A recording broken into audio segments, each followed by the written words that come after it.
조갑제TV 시청자 여러분 안녕하십니까? 저는 조갑제닷컴의 조사별입니다. 2022년 11월 2일 오후 3시를 가리키고 있습니다.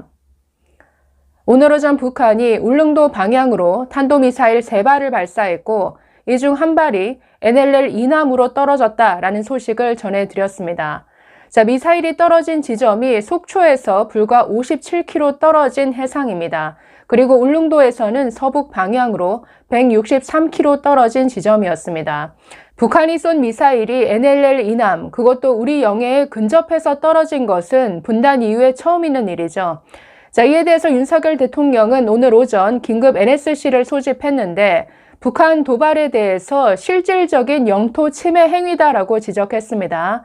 그러면서 대가를 치를 만큼의 엄정한 대응을 하라라고 지시했는데 우리 군은 곧바로 대응 사격을 했습니다. 공군 전투기를 띄워서 북한 공해상으로 3발의 미사일을 쏘는 대응 사격을 했다라고 우리 군 밝혔습니다. 합참 이렇게 발표했습니다. 우리 군은 오늘 북한의 단거리 탄도미사일 발사에 대응해서 우리 공군 전력에 의한 정밀 공대지 미사일 사격을 실시했다라고 밝혔습니다. 공대지 미사일, 하늘에서 땅을 향해 쏘는 것이죠.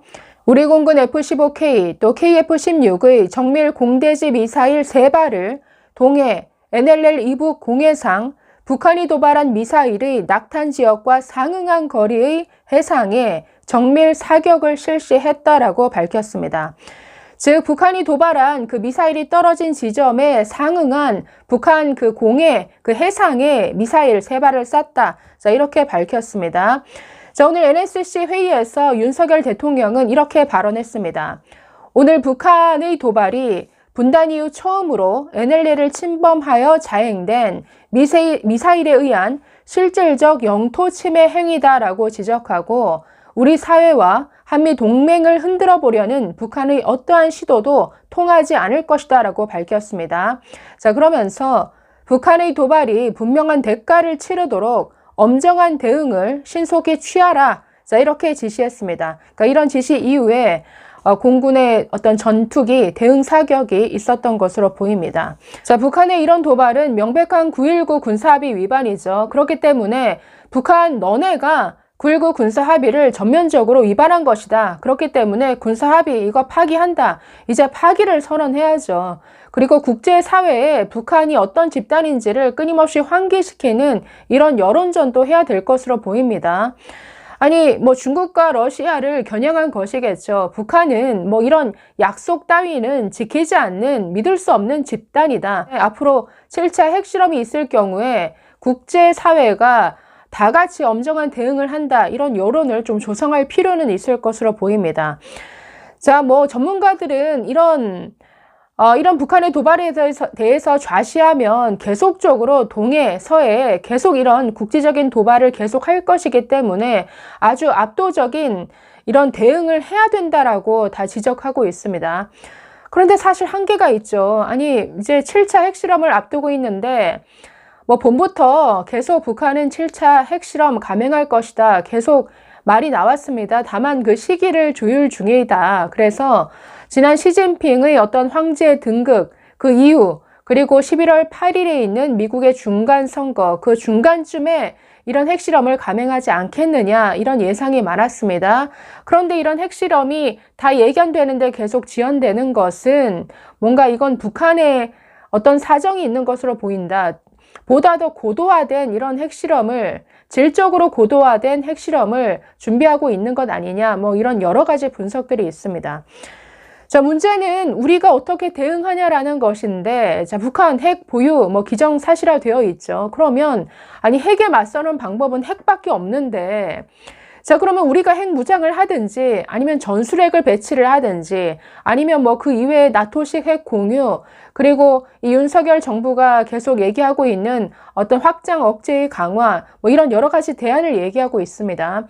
문제는 우리 내부적으로 한 목소리를 내야 하는데 북한 편드는 목소리가 많죠. 당장에 이 북한은 항상 도발을 할 때마다 한미 연합훈련 때문에 한미가 연합해서 우리를 도발해서 그에 대응하는 것이다. 이렇게 주장을 해왔습니다.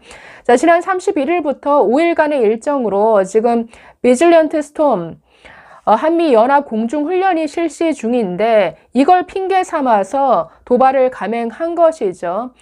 그런데 북한의 이런 목소리에 동조하는 이런 대한민국 안에서의 목소리들이 있죠. 특히 야당, 민주당 쪽에서 북한을 편들면서 이 한미, 그리고 지난달 한미일 연합훈련을 비판하는 이런 목소리를 내왔는데 이건 분명하게 북한 편드는 것이죠.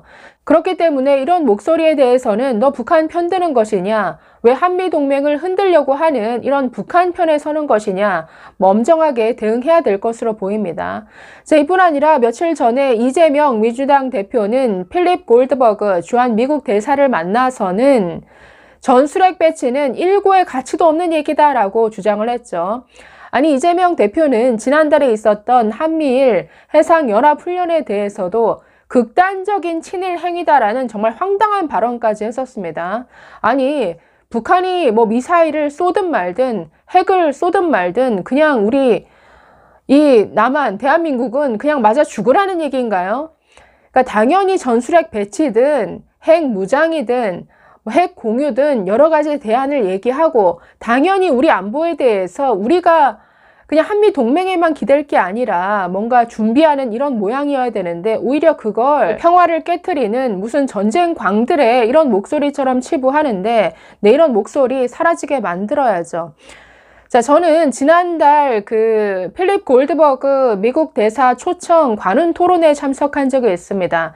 그때 기자들의 질문을 보면서 스스로 좀 창피하다라고 느꼈는데 한미 동맹 매우 중요하죠. 그런데 아니 우리 안보를 언제까지 미국만 바라보고 있을 겁니까? 그 자리에 있었던 기자들이 뭘 질문하냐면 미국은 우리를 언제까지 보호해 줄 거냐? 우리를 확실하게 보호해 줄 거야? 너네 우리 배신하지 않을 거지? 너네 여러 가지 뭐 러시아 문제라든가 우크라이나 문제라든가 또 중국의 위협이라든가 거기에 신경 쓰느라 혹여라도 우리를 소홀히 대하는 것 아니지 우리를 앞으로도 계속 이렇게 보호해 줄 거야? 이런 식의 질문을 했습니다. 보면서 너무나 창피하다는 생각이 들었는데 아니 왜 우리 안보를 전적으로 미국에 맡기려고 합니까? 미국은 언제까지나 남일 뿐이죠. 미국 이전에 한미동맹 매우 중요하지만 그 이전에 우리부터 뭔가 스스로 우리 안보를 책임지려고 하는 이런 자세여야 하는데 그런 게 너무나 부족하다라는 거죠. 핵무장에 대해서 얼마 전 그 서울대 통일연구소인가요? 거기서 여론조사를 한 적이 있습니다. 성인 남녀 1200명을 대상으로 설문조사를 했는데 55.5%가 우리나라도 핵무장 해야 된다 이런 찬성 의견을 보였습니다. 물론 그게 쉽지 않은 일이고 뭐 전술핵 배치든 핵 무장이든 여러 가지 감내해야 되는 그런 비용과 위험 부담이 있지만 언제까지 한미 동맹에만 기대해서 이런 노예 근성 이런 안보 의식을 가질 것인가 좀 심각하게 생각해 볼 문제인 것 같습니다. 이뿐 아니라 오늘 오전에 울릉도에 그 긴급 대피 명령이 내려졌죠. 공습 경보가 발령이 됐는데 주민들에게 인근 대피소로 대피하라라는 이런 안내가 나갔습니다. 문제는 그 안내를 들은 주민들이 대피소가 어딘지도 모르고 어떻게 가야 할지 완전히 우왕좌왕했다라는 것이죠. 아니 인근 일본에서도 대피 훈련합니다. 북한도 최근 들어서 주민들을 상대로 민방위 훈련 대피 훈련을 실시하고 있다고 합니다. 그런데 왜 우리만 북한과 머리를 맞대고 있는 우리만 아무런 훈련도 하지 않는 것인가? 지금 이태원의 압사 사고를 얘기하면서 예방책, 안전교육의 중요성을 매우 강조하고 있는데 아니 핵 위협에 대해서는 왜 이렇게 국민들이 아무런 경각심, 그냥 뭘 해야 될지 모르는 비상 상황이 터졌을 때 어떻게 행동해야 될지 모르는 이런 상황으로 만들어 가냐는 것이죠. 지금부터라도 많은 변화가 필요할 것으로 보입니다. 감사합니다.